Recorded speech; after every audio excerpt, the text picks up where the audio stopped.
Hello once again to everyone. So ngayon po, I will be doing another fragrance review at nakikita niyo po sa ating title, ito na po yung panglima na part ng review natin sa house ng DXB Perfumes. Ayan, stay tuned po. Ayun, so again, guys, DXB Perfumes, ito na po yung panglimang part natin. Grabe, no? Hopefully by part 6, makover na po natin siguro almost lahat ng current offerings ng house. Ayun, so DXB Perfumes, ang source po nila ay from Dubai, no? They are manufactured sa Dubai at may local base po sila, or they are locally based dito po sa Laguna. So, ilalagay po natin mamaya yung links nila below, yung Shopee, yung Facebook account para you could check their offerings, no? You could check also yung mga reviews ko from parts 1 hanggang 4 para po makita nyo yung thoughts ko, yung subjective, yung personal opinion ko doon po sa mga take nila ng mga ilan sa kilalang mga designer perfumes. Ayan, so ayun, I have 5 here na gusto ko pong i-share sa inyo. And again, no, my purpose, sana po makahelp sa inyo, lalo po sa mga students, sa mga new sa game na naghahanap po ng cheaper or bang for your buck alternative ng mga designer frags na ito. So, before I do that, gusto ko po ipakita sa inyo yung presentation. No, so, this is their, I believe, this is the 100 ml. No, this is their presentation, no, very minimalist, no, pero may mga times kasi na gusto mo yung minimalist lang eh. Of course, big deal talaga, maganda yung bottle design, pero there are times din na yung aesthetics, no, kumbaga yung beauty ng bottle, makukuha mo pa rin siya even in a minimalist design. So yun, no, this is the bottle, the full bottle, the full presentation.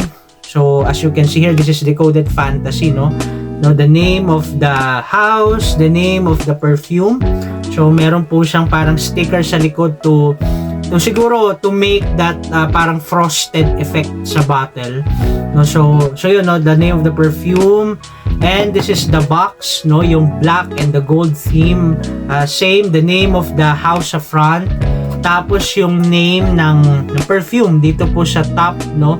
Actually meron po itong QR code para if you'll scan it, it will lead you sa Shopee account nila. So anyway, yun, no. Tapos this is yung kanila pong 10 or 15 ml, no. So as you can see here, no, the clear glass and the gold cap, no, and of course same, the name of the brand, the name of the perfume. This is Red Rouge, no. I reviewed this last time. This is inspired from Baccarat Rouge 540.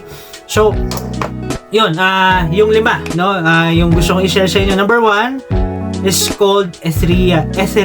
Okay, Ethereal, this is inspired from Dolce & Gabbana's The One. Kilala po yan sa community.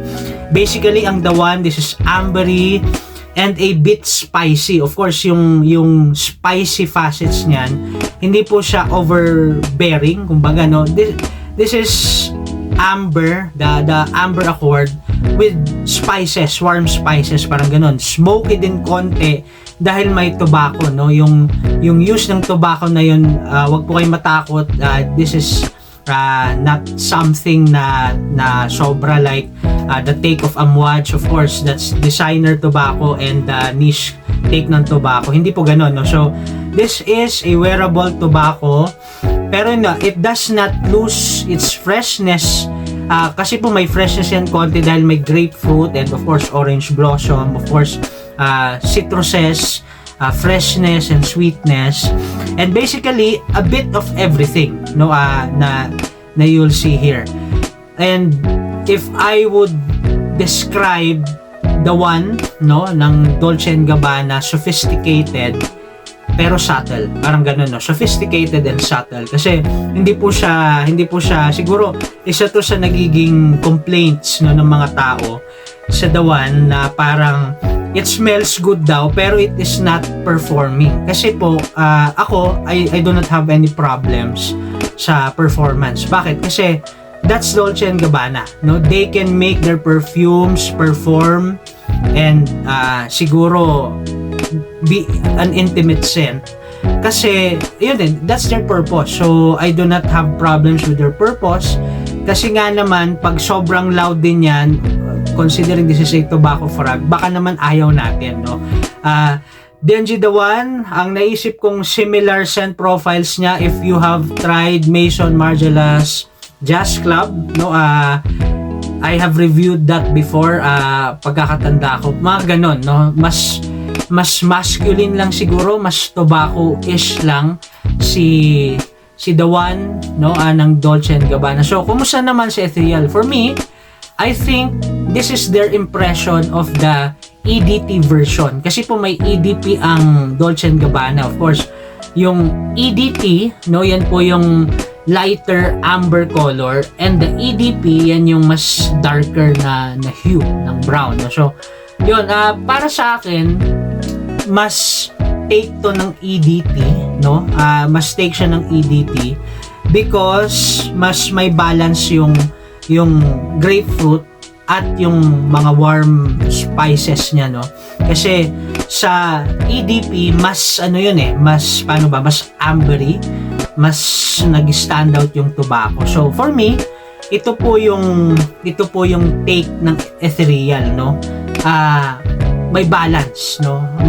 You would detect that kasi sa sa EDT may balance pa rin, no? Pero of course sa EDT mas maganda siya sa malalamig pa rin na panahon, sa special occasions.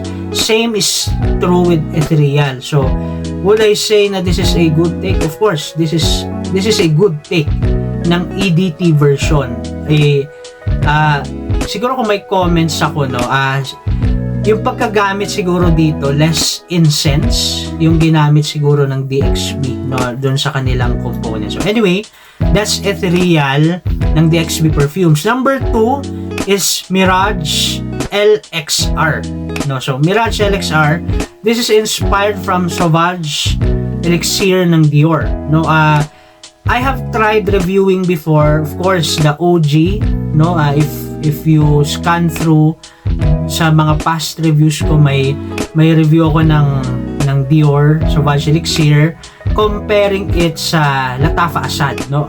Meron pa rin ata akong review ng Symmetry Labs take ng kanilang Sauvage Elixir. So anyway, basically ang combination ng Sauvage Elixir, para po sa mga nakatry na sa inyo, combination niya ng warm and fresh spices basically, no? Nutmeg, licorice, cinnamon, and may konting lavender, may amber, of course, yung accord ng amber.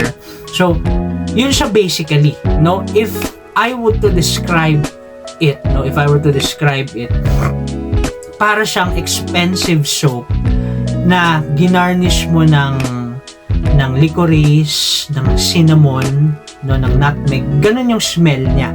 Ganun yung scent profile niya. And Mirage LXR, for me, this is a fresher Sauvage Elixir take. Going back, no, sa take ng Symmetry Lab, I believe that's Gentle Savage, if I'm not mistaken. Almost same ang take ng DXB sa Gentle Savage ng Symmetry Lab, no? Parang ganun sila, no? Para sa akin, dahil lighter take siya ng OG, kasi nabanggit ko kanina Lattafa Assad, this is a more warm take ng more nighttime take ng Sauvage Elixir. Ito pong Mirage LXR, this is a fresher take, and because it's a fresher take, ibig sabihin po niyan mas versatile, mas pwede mo siyang ma-reach kahit saan, no?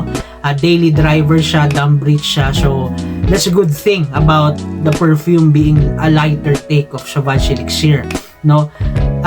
If you want the scent profile of Sauvage Elixir, pero you find the OG or even Lattafa Assad, meron pa pong nakalimutan ko yung name, I believe that's a Lattafa take din, no? Anyway, if you think yung mga yon, Lattafa Assad, the OG, masyado silang malakas, no? Kasi ano yan eh, yung OG niya, no?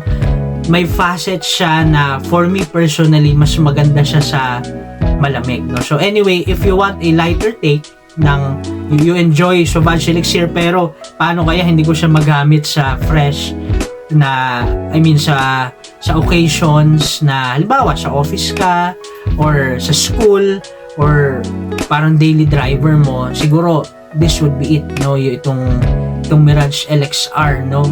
You're enjoying pa din the take ng Sauvage Elixir, but at the same time pwede mo siyang gamitin kahit saan. So yan, Mirage LXR.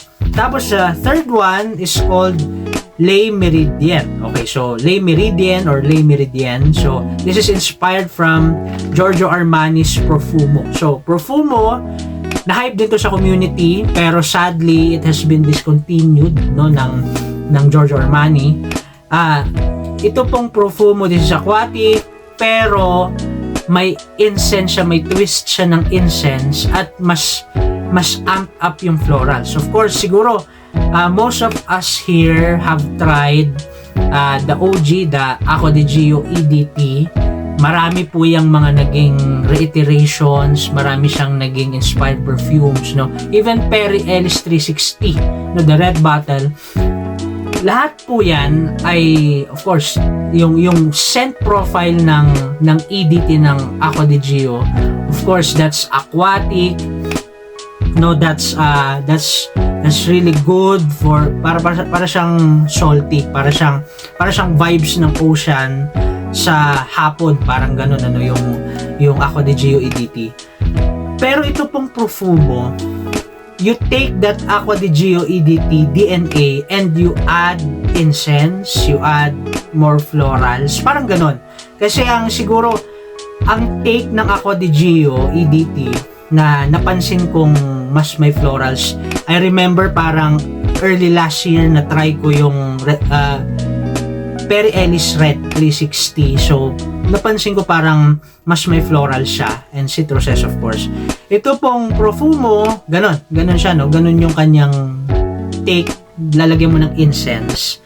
So, Le Méridien, for me, this is a good take ng Profumo. Kung may comment po ako dito sa Le Méridien, it has to be lesser incense siguro ng paggagamit nila and more earthiness, kasi ito din po yung isang twist ng Profumo.